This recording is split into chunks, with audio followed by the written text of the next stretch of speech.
So I am thrilled about today's discussion topic, and you probably won't see something like this anywhere else. Is that we're going to have a discussion with Paula Stone, and she wrote the play Because She's My Mother. And we're going to hear her story. We're going to hear the story of the play. You're going to be able to get a link to access a copy of the play.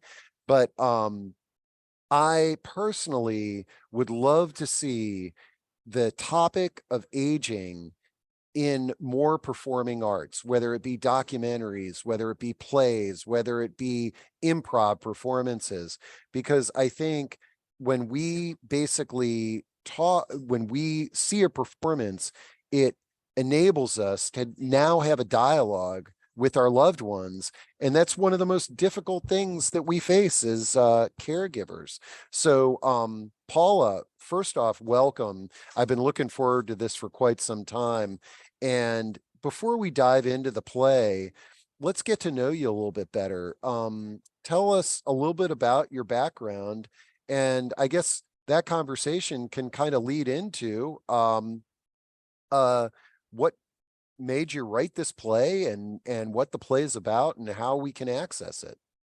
Good. Thank you, Steve. It's really my great honor to be with you and the pro-aging community this morning. I'm retired. I've been retired for a long time. My background is I actually am an engineer. I went to MIT. I have a PhD from MIT. I came to Washington soon thereafter and had a career in public service, both for federal government, Congress, in those days was not so contentious, and also for international agencies. My mother moved here in the late 90s. And when I retired, one of the things I did was I returned to a love that I had, which was for writing. I remember even as a little girl sitting on my bed, and I had a cast of characters all over the bed, and I was writing stories and she would be typing them up for me. But that all went on hold during my career. And when I retired, I went back to playwriting. And there was a wonderful playwriting group here in my community in Washington, D.C., wonderful teacher and dramaturge. And I was writing plays. And then my mother started to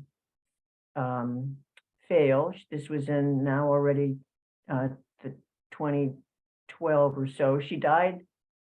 She was age 98, and I was the frontline caregiver for her. But I was already writing plays by that Wow. time, and it was the obvious thing to do. It was something I was getting to know a lot about. Wow. Okay. Well, hearing real life stories of what people went through as a caregiver is something that really resonates with our audience here in these discussions. So I want to dive into the play, but if you're okay with it, can you tell us a little bit about the journey of caring for your mom? So you mentioned that you were working at the time, No, correct? I had retired by then, Oh, and okay. I was writing plays by then. Wow. So okay. So you're retired and where are you living? I'm in the DC area, Okay. and my mother had moved here. My husband had commuted to take care of his parents down to Florida and was very supportive of my not commuting. So she did move here. I Now, was when retired. mom moved here, where did she move from, and did she move into your home? No, no, no. Okay. She was down in Florida.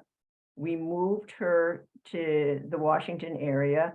I had a condominium here that I gave to her basically to live in, and my husband and I lived in the area.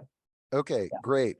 So now life is great right now. Okay. So you've got mom is in the area. You're taking your playwriting, you're retired. When did things start to change that would sort of make you self-define yourself as a caregiver? Well, I would say probably I'm guessing maybe around 20 2010 maybe, because I was starting to having to do more and more for her. Okay. And And like, I kind of saw myself as being mobile assisted living, yeah. shopping and making sure she was okay and running over to the apartment. And So, this is, folks, we're going to get to the play, but I like walking through these caregiver stories because there's little nuggets in there that can make other caregivers feel more empowered. And one of the things, when you described the things that you were doing, there's nothing healthcare about it. It's like errands and it's things like that, correct? I mean, taking her to the doctor appointment, but I think one of the challenges that we often, when we think about caregiving, we migrate towards sort of medical things naturally, and a lot of this is shopping and getting around, transportation and things like that. Um, did when and she was totally there mentally.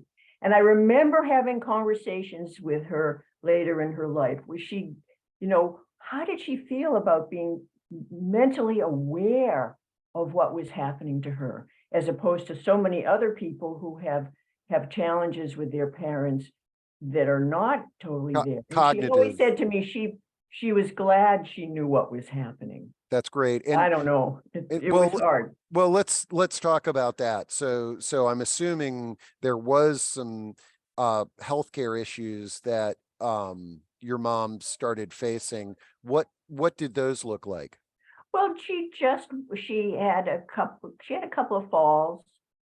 She was just getting more fragile. Okay. I was taking her shopping and it was becoming more difficult. And I would say, if I was to sum this up, went from mobile assisted living, but I would say that being a caregiver was the hardest thing I ever did. Hmm. And you have to remember, I came from an experience, I was an engineer. Mm-hmm.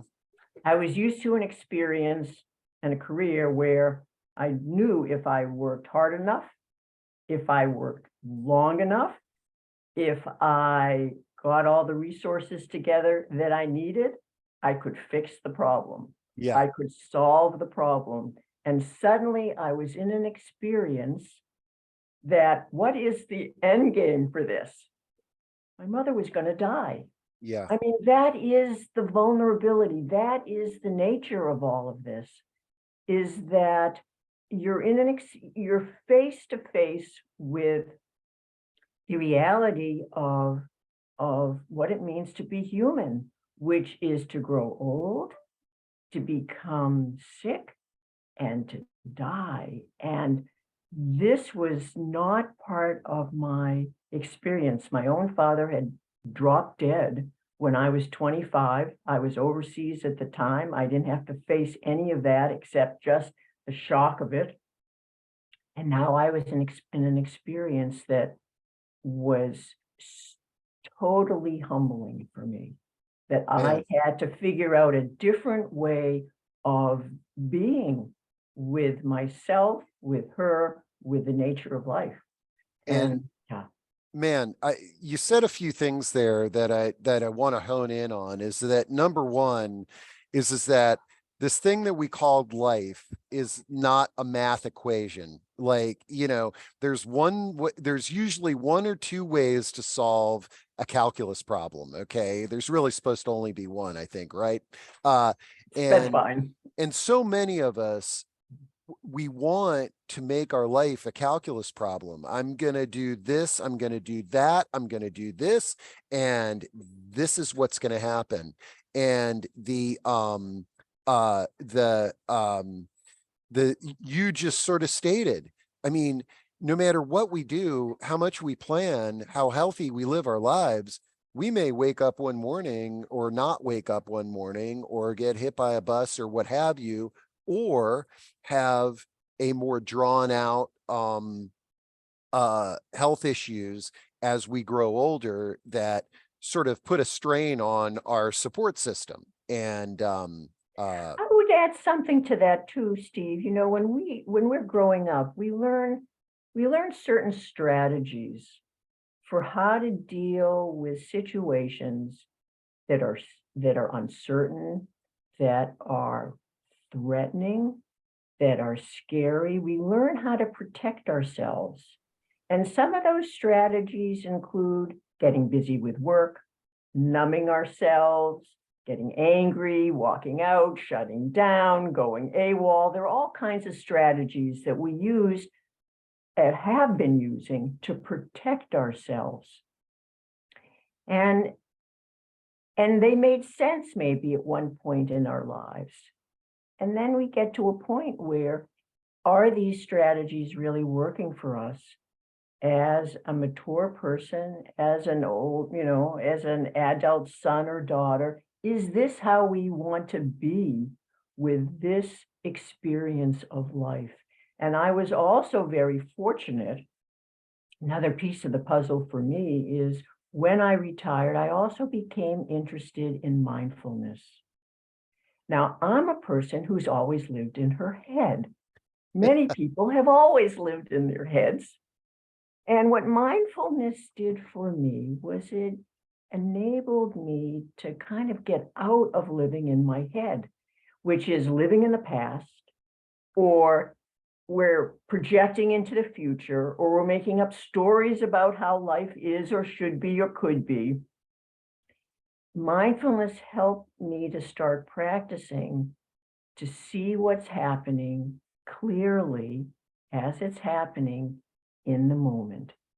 And that practice, I think, was also very instrumental for me to begin to develop a type of intimacy with the wholeness of who I am, the wholeness of the relationships I have,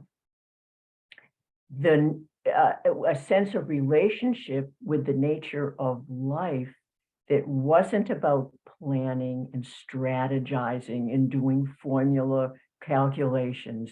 It was about being here and now. And that was a very important piece of my journey and my growth, my maturing.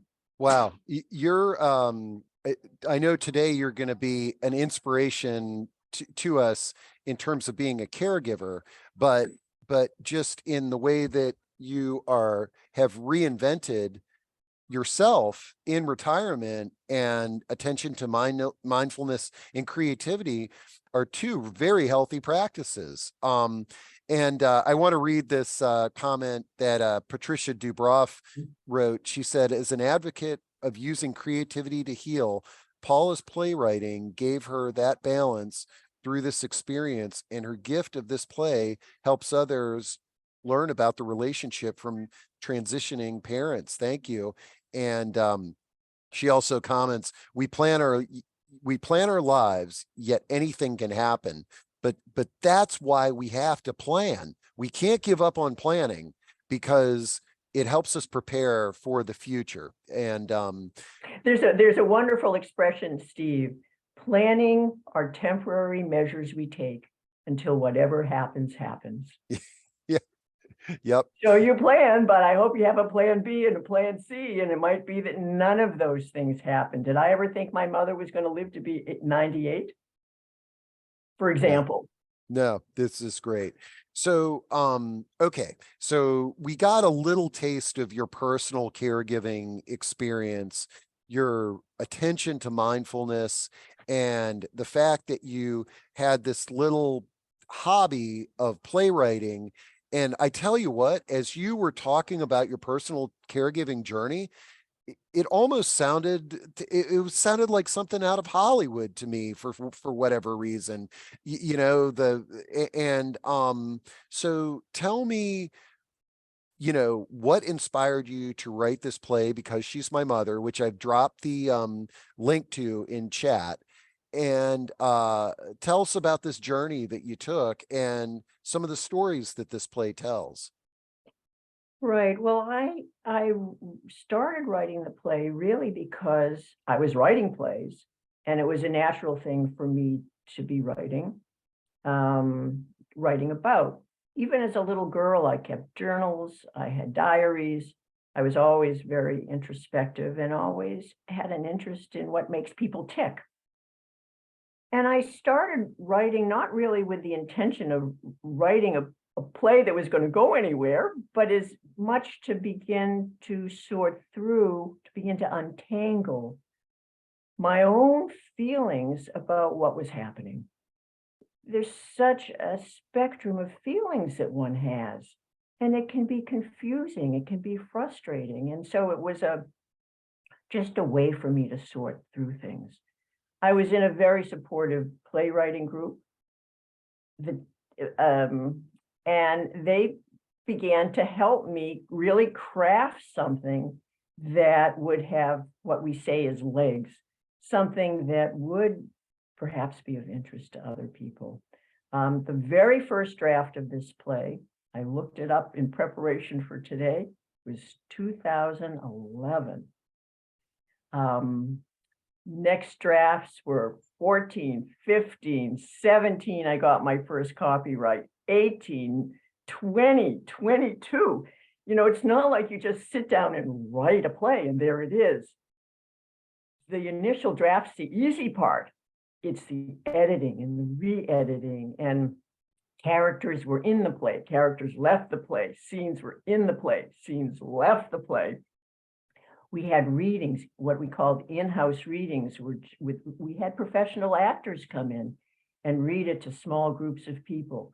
And then the play got to a stage of development where we could start having public readings and people would comment. I would facilitate conversations after the play with audience members, and people would tell their stories. And there was somebody I remember crying, and you know, it gave me a certain motivation to keep at it despite all these years. It was hard to write it because look, I had the hardest part in a way of my writing this was to get myself out of the way so that the characters could tell their stories.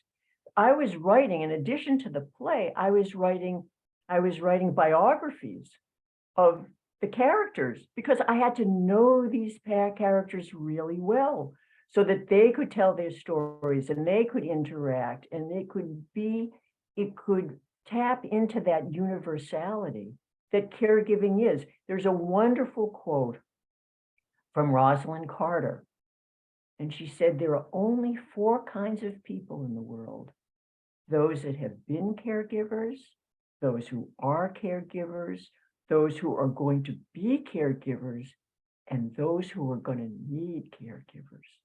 This has so many universal themes to it, and that was the challenge. There are a lot of things this play doesn't cover. The play does not, for example, cover how rewarding caregiving can be for some people. And it also doesn't cover the sandwich generation, people who are also taking care of spouses as well as mothers and children and grandchildren and adult children. They're just, you know, I had to focus on something, and so I focused really on the daughter and Liz and Ida and what they were going through. Now, I want to say we've been communicating for years. Correct? I like, you reached out to me many years ago, and one of the things when I heard what you were doing, I was like, oh, I know some people that work in senior living that are in performing arts. And I was like, this is awesome. I've been waiting for somebody to do something like this. And I know that you went through these iterations that you just described, but ultimately this play has been produced, but like many theaters, you've done it virtually, correct? Well, I was looking before, yeah, we were first in contact before COVID. Yeah. My aspiration was always to be of benefit and reach as many people as I could. We were having public readings of the play. And then through word of mouth, I was getting requests for readings. They were very time consuming and expensive for me to put up. I was trying to see if we could get a theater interested, but even a theater, it's a very limited audience and a very limited run. And then COVID happened. And in some ways, it was a wonderful thing for this play because I found Play Zoomers. They were interested in the script. And I was able, through their generosity, all the actors had to sign releases to enable me to stream this for a finite amount of time, but to stream it at no charge as a community service. So that I found Play Zoomers, which really they were wonderful to work with, a wonderful cast. We got the recording done, and it can reach more people now than I ever could have been able to do in the theater, in Love live it. theater. I love it. And I've dropped the link into chat, and also this discussion is being recorded. So you'll be able to access the play and this recording later today and forever. And so the tell us, give folks who haven't watched the play a little sort of storyline of some of the challenges that the characters are faced with in the play that people might identify with. Well, the play starts with the mother having fallen. Liz, the daughter, is used to pleasing her mother. She considers herself to be her mother's plan. She just assumes she's her mother's plan, much to the chagrin of her husband. Ida is very dependent on Liz. And the starting point is we have the mother who is becoming increasingly fragile, the daughter who wants to please her, and we have to go through an arc, a development of each of these characters until Liz can be able to stand on her own feet and claim her life. At the beginning, you see her, she's very burnt out. She feels this is going to go on forever. She's overwhelmed. She doesn't know how to let go. She doesn't know how to say no to her mother. She's taking her shopping. She wants to have her mother look at other places where she might be able to live, because she can't live really safely by herself anymore. Her mother refuses. And so Liz has to learn how to start letting go. And that's part of the arc of her development. And actually the highlight of that of her development is when she's finally able to look in the mirror and say to herself, Liz, you were not put on this planet to please your mother. And it's at that stage where she is learning to say no. And of course, Ida senses that. She's not used to having her daughter say no to her. So part of Ida's development is being able to accept that she is going to be more dependent, that she can't cook and clean and do all those things for herself forever. Liz finally is forced, in a way, to move Ida into a residence. Ida won't go on her own, and Liz does it after a second hospital stay, which gives her an opportunity to move her. And Ida has a crisis. This is not who I am. She doesn't want to be with old people. Pushing a walker is not who I am. They take her vitamin C from her. They take her scissors from her. Like she's in nursery school. She feels sentenced to living the rest of her life in one room. I think part of the challenge of this script for me was not only being able to have people see this journey from the vantage point of the caregiver, but also from the care recipient. Can we walk in the other person's shoes? There's a line in the play, particularly, that's very poignant to me. When Liz and she have an argument again about Ida living in this residence now, and Liz says to her, I'm not gonna feel guilty about this, for trying to keep you safe. And Ida says, well, you should feel guilty. A little guilt never hurt anybody, and it would prove to me that you care. And Liz also says, well, I have to do this. I have to do this for you. And Ida she can't handle it. And she's angry. And finally, Liz isn't going to put up fighting with her. Don't be angry at me, be angry at life. And I says to her, who else can I be angry at but you? And I want to say something about that line, because that is a very personal line for me. I remember after my mother moved into her residence, there was a time she was very angry at me. And I took it very personally. I was very upset by that. And I remember going down to the director. I left and I was very upset, and I saw the director and I said, I don't get it. I mean, here I've done all these things for my mother and she's angry. Why is she angry at me? And the director looked at me and she said, who else can she be angry at but you? And for me, I've always remembered that line. It was a big shift for me, because it was the beginning. I won't say it was the beginning, but it gave me some space around my own stuff so that I could begin to walk more fully in her shoes and see life more fully from her point of view and her own vulnerability.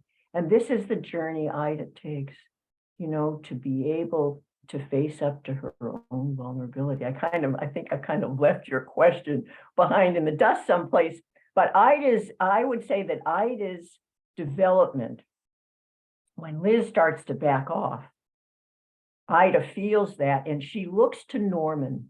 Norman is another resident in the facility. She looks to Norman to rescue her, to give her a sense of something to look forward to in life. And it turns out Norman can't really do that for her. He has his happy place. He wants her to go to his happy place with her. And Ida begins to realize that she can't do that. And she says, one place in the play, she says, when she realizes that Norman can't save her, she says, damn. And in that moment, Ida realizes she is going to have to figure out how she's going to handle being old and frail. And now this is her life. And who is she? Who is she now that all those identities that she's had throughout her life, she simply can't, that's not who she is anymore. So Wow. who is she? Man, this is like this like inside the actor's studio. It's so great to hear you talk about this with such passion, and it's clear that these stories have real personal value, and that you've thought about them over many years to Yeah. create And the other finished people, product. and other people have shared with me such intimate moments. So it's really an amalgam. I mean, that's Well, one yeah, piece, but and so many others too. so in you sharing the the journey of writing this play and getting it produced, and telling your own personal story, it really is a mirror on some of the discussions that we have on a weekly basis. So, for example, I had said at the beginning of this, solo aging is our number one topic, and as you kind of summarized your mom's experience, is that, so often we try to grab at anybody we can either blame, or somebody to take care of us, or to do this, or why me? And the thing that I like about the solo aging conversations is they're minimized putting us in the place that your mom was in, where let's, because I think ultimately, or well, the character, I shouldn't say your mom, but the character in the play is that we all need to take ownership at some level of our future. Uh and you know ideally we all want to do that before we leave this planet. There's nothing sadder than somebody who doesn't come to that realization uh before they leave the planet. Yeah, Steve, one of the things, this is again where mindfulness has been so helpful to me. One of the things that I've been integrating over the years is that there's so many things we have no control over, but one of the things we do have control over is how we're going to relate to whatever it is that happens to us. And I've learned, the more I've thought about the play and been talking to audiences, I've come to realize that in some ways being a caregiver or a care recipient are two sides of the same coin. Because ultimately, we have to make a decision as to how are we going to relate to whatever it is that happens to us, whether we're the caregiver or the care recipient. And a lot of that has to deal with how are we going to find shelter within our own hearts? How are we going to take care of ourselves? How are we going to find things in life that nourish us, that nurture us, that give us a sense of meaning, no matter where we are in our lives, whether it's a caregiver, a care recipient, or anything else in life, really? How are we going to relate to it? What are we going to do? And it's none too soon to start bringing awareness to the way we react, to the ways we go on automatic. Is this what we want to bring to our lives? Is this what living a full, meaningful life is for us? Life is so precious. We want to live it as fully as we can. And if we're always reacting and shutting down or so forth, we're losing touch with our humanness, with our humanity, with the fullness of what it means to be alive.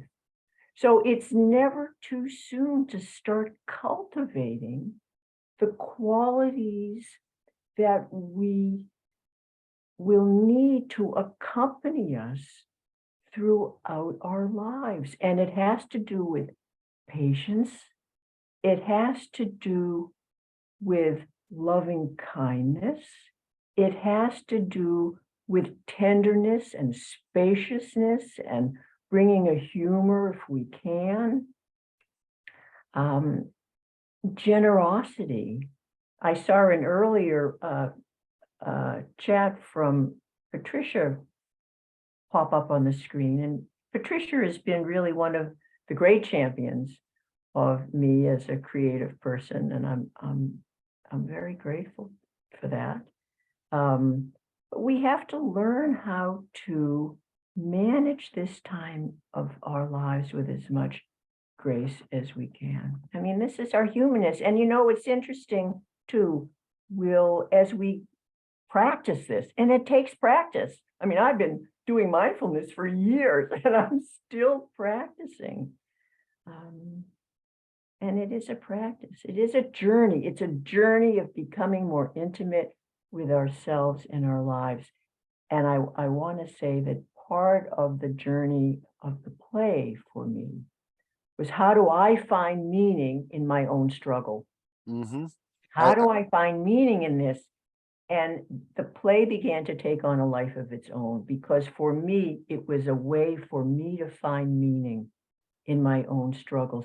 This was part of my prayer, part of my wish, part of my aspiration was, may this script somehow be of benefit to someone else. Man, I love it. And the the uh your thoughts are so deep on this subject, but they're so inspirational. And let's see. Well, let me read a few of the chats. First off, Patricia, you get a gold star for all the great resources you're sharing today. But I dropped in and I want to try to get a show going with this guy. Steve Little wrote the Dementia Melodies based on his time working as a musician in assisted living. And and he's been performing that. I put a link in there. That one of the reasons I wanted to have you on, Paula, is just for this, is that this can be inspiring for us to find all the other artists that are out there sharing their stories in unique ways on this topic. Actually, I think in June we're going to be spotlighting a gentleman that creates theater companies in senior living communities, and they perform these plays that are telling the stories of the residents. So he sort of coaches the residents on presenting their life story as an act in a play, and then they perform it. And I was just, when I heard this, I was just like, this is amazing, you know? So Dementia Melodies there. Oh, let's see. Francis says, I was on the front line, albeit long distance caregiver for both my parents, one who passed away 10 years ago and the other 5 years ago. As the years go by and my husband and I get older and more frail, I realize that our children will inevitably play a caregiving role for us. I mean, I knew this theoretically, but now it feels like a looming reality. I think we will ask our grown children to watch Paula's play with us. I'm sure it will result in a very important and much needed family conversation. Francis, if I wasn't here in this dining room, if I was back at home in my main office, you would have seen a tear drop from my eye. I love this. If we can touch one person uh, with Paula's play and this discussion, I think that is absolutely a home run out of the park. Well, that was always, I tell you, that was my aspiration. It's not just for people uh, to stimulate personal reflection about these issues, but to have conversation about it. I mean, it's so hard. It's so hard to even think about these things, let alone being able to talk about them until the boom hits and you're in the middle of it. And now what are you going to do? I What love are it. you going to do? And the extent to which, but I think it's very important to add, it's hard. It's very hard for people, and we need to be so so patient with ourselves and so kind with ourselves. It's understandable. It's understandable that it's hard. Everybody comes from their own experience. You look in the play and you see these two sisters, and they've had totally different experiences growing up. And it's understandable that each one is struggling in their own ways, Hmm. whether you like them or not. Not everybody likes Ellen, but she plays an important role in her own life and her being able to make her own decisions. Uh, so we have to be gentle with ourselves. It takes time. Yep. It takes patience. It takes just a lot of kindness Oh, and compassion yep. with ourselves. And I think that's been one of the biggest dimensions of my own journey was self-compassion, because it is hard, and let it be hard. Don't try to pretend it's not. Ouch, it hurts.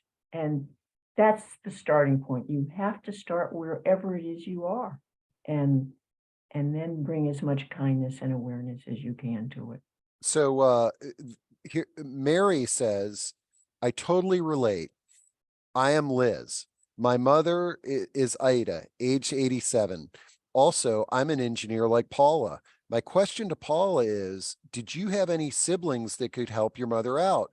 My siblings are deceased, and I feel my mother is angry at me and has expectations of me.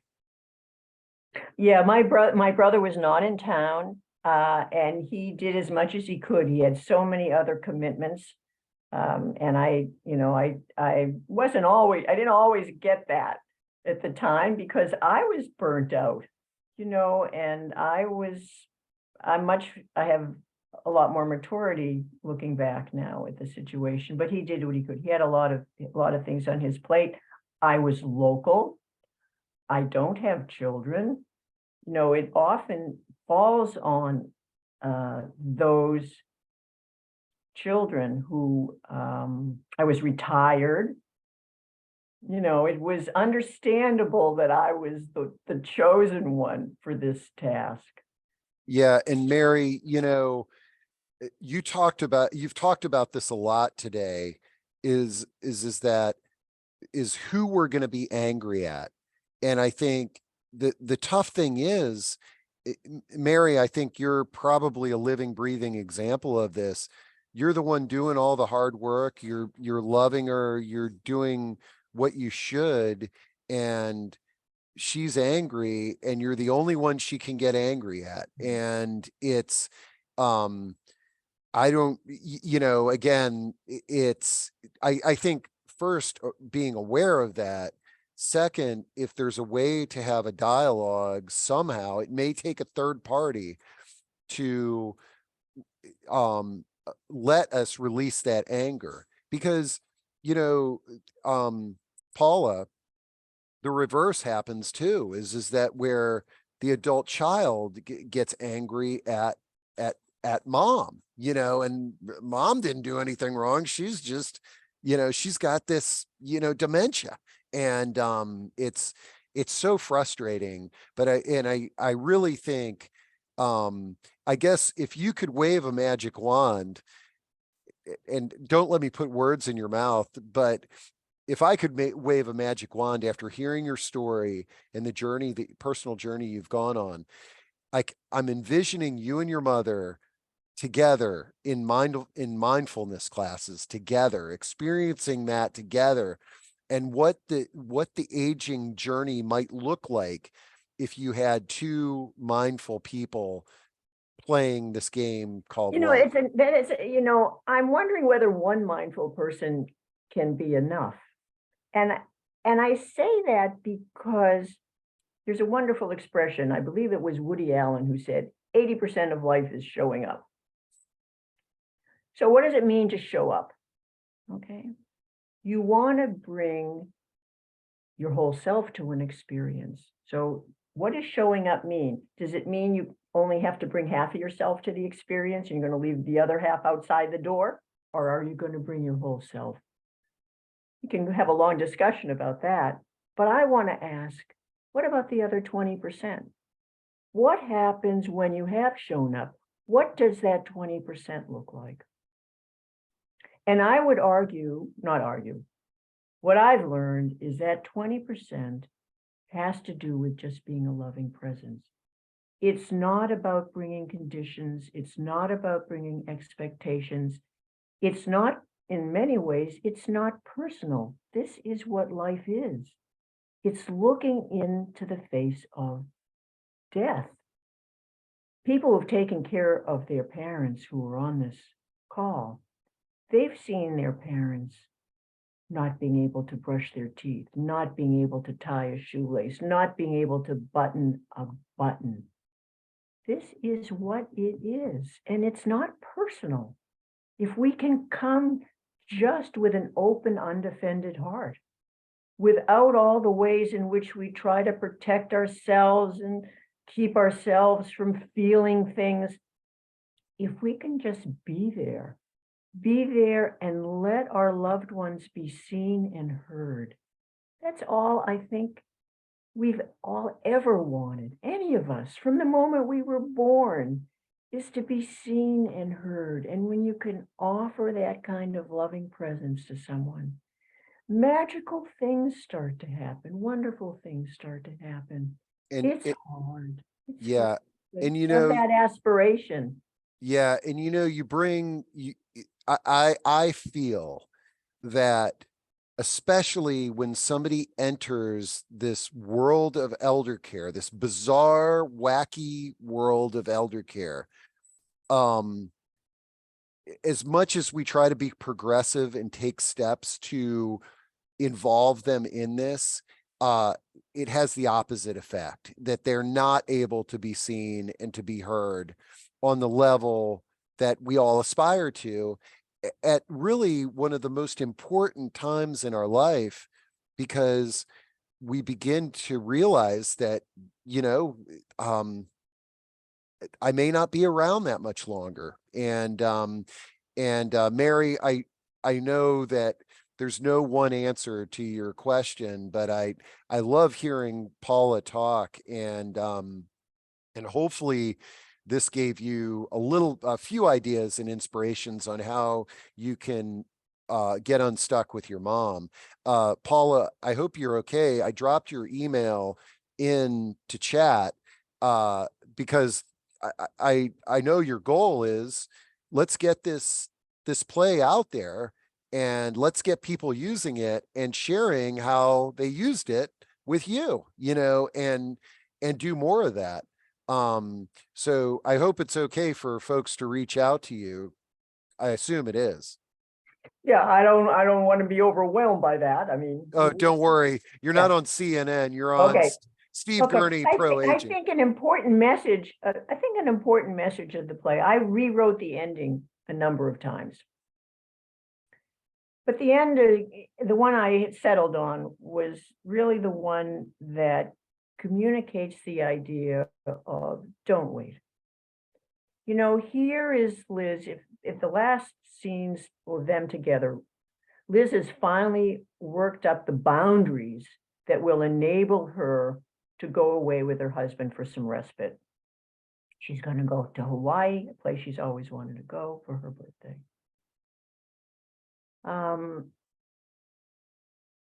What was I going to say? So she has this last meeting with her mother and she's rehearsed it.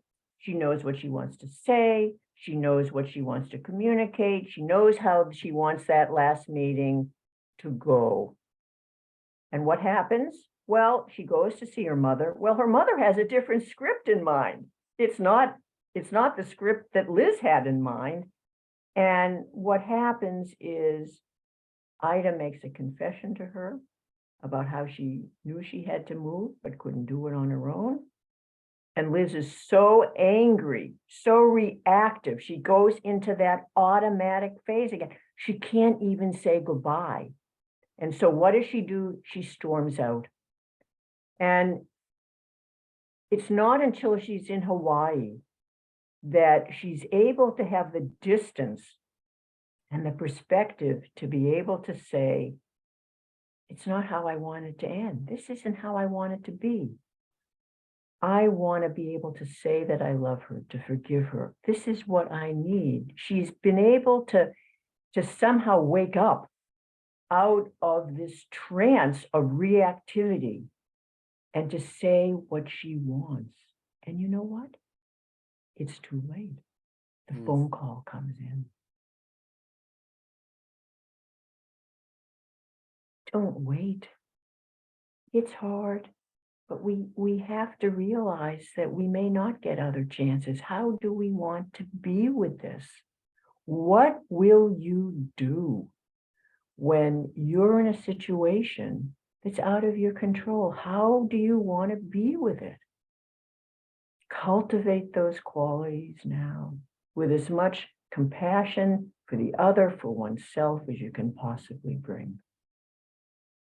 Man, this has been great. And some of the comments that I'm reading here, uh, you know, mobile assisted living. I love this session and I cannot wait to view this play. Good idea to watch it with my daughter. Then they will know what my life is like taking care of their grandparents. And Susan says, thank you for commenting on needing a respite. I can't go with I can't go with my husband on many trips, and it's frustrating for both of us. My mom lives in the same house as we do and does not want someone to come in and babysit her. And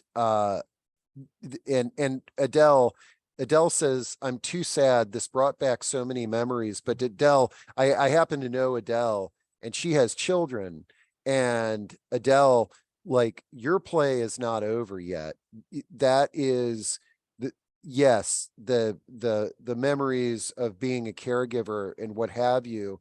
But I think the point of your play is to inspire people to take action now, is that because we've got a limited time here. And also compassion. This is a human experience. It's not you alone. You don't have, we all have our unique experiences, but we're in this together. There's an expression, being alone together. It isn't just you that's had a hard time. We all have hard times. And to be able to take some courage and confidence in knowing that we're all in this boat together. Not that they can solve your problems. This play isn't meant to solve anybody's problem. What it's meant is to raise questions. Is this how we want our lives to unfold? Compassion. To me, that's the bottom line. It's just holding oneself with compassion and care. Man, And forgiveness. Forgiven. And it's, suffering is hindsight. When we're in a situation where we bring the best that we can, and to second guess that later on when we know more and we've grown more and matured more, it's suffering. It's suffering. man, You know, Paula, it reminded me of something else that I was hoping I'd have a chance to say. And I hope the play will bring this up as people think about it.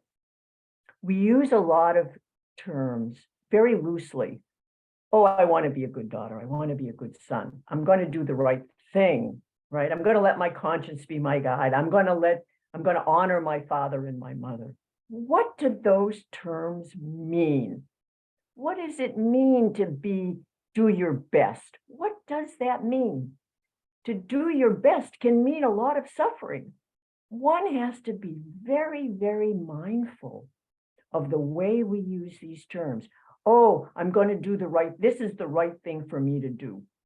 In the play, there's a place where Liz wants to move her mother into their house, and because it's the right thing to do. And her husband says, what the hell does that mean, the right thing? Is it right for you? Is it right for me? Is it right for our marriage? And who's judging this anyway?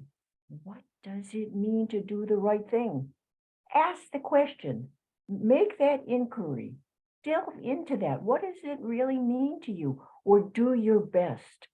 In these discussions, I've had people offer alternatives to doing your best, doing your reasonable best.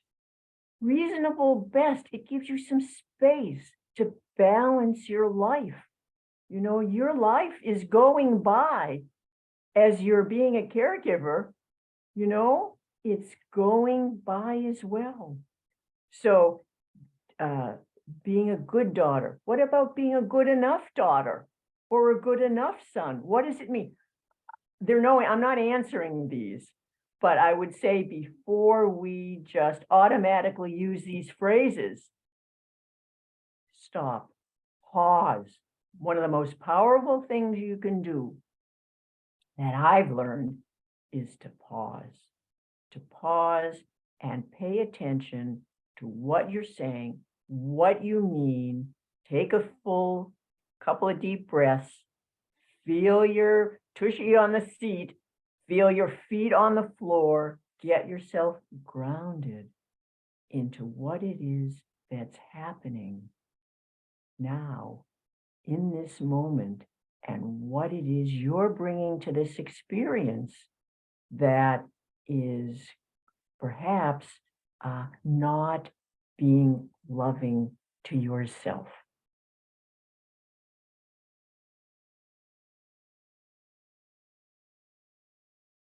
You're gone, Steve. I can't hear you. Can you hear me? Oh, here I am. Here you are. I just glanced at the clock and I can't, that's 1 hour that went by really quick. And I could sit there, I could listen to you all day, Paula. And the fact that you're an MIT engineer that wrote a play, uh, if you ever decide to go into the business of therapy and counseling, sign me up as your first client, because I I love the way that you communicate, and I almost feel I've done over 300 of these discussions, and I almost feel like what you did in talking about your play and your caregiving experience is take all 300 of them and all these topics that we talk about and somehow synthesize it into 1 hour. And this was wonderful, and I'm glad to see that some folks in chat feel the same way. Well, that's very gratifying to me. I think it's very important in this conversation that I'm not a therapist, because the fact that caregiving is hard doesn't mean there's something wrong with you. No, I mean, yeah. It's hard. It's part of life, and it's a hard experience. And I don't want people to think, oh, if you have a therapist talk to you, there's something Yeah. wrong. That's not to say you shouldn't get help. No. There are times you need support and you need professional intervention, and you need to do that. You need to take care of yourself. Let's But say that I'll buy you a cup of coffee any day good, to have another accept. conversation like this. And actually, you make up a really, really important point, is that in general, there's a stigma against mental health support for a lot of people out there. It's why the whole coaching profession exists, because people don't want to go to therapists, even if it could be helpful. And that's one of the main reasons I wanted to have you on, was because for a lot of us, some of the best therapy is watching a movie on a difficult topic, going to a play that discusses a difficult topic, and reflecting on performing arts, looking at a painting that brings out emotions, and then going and talking about it. So I edit my previous statement about therapy. I don't want you to be a therapist. I want you to continue writing plays, and I want to be able to buy you a cup of coffee one day and And I look share some forward to that. thoughts with you. Okay, folks, this is fantastic. And everybody have a great weekend, and we will talk to you soon. Thank you, Paula. Thank you. Thanks. And thanks everybody for coming.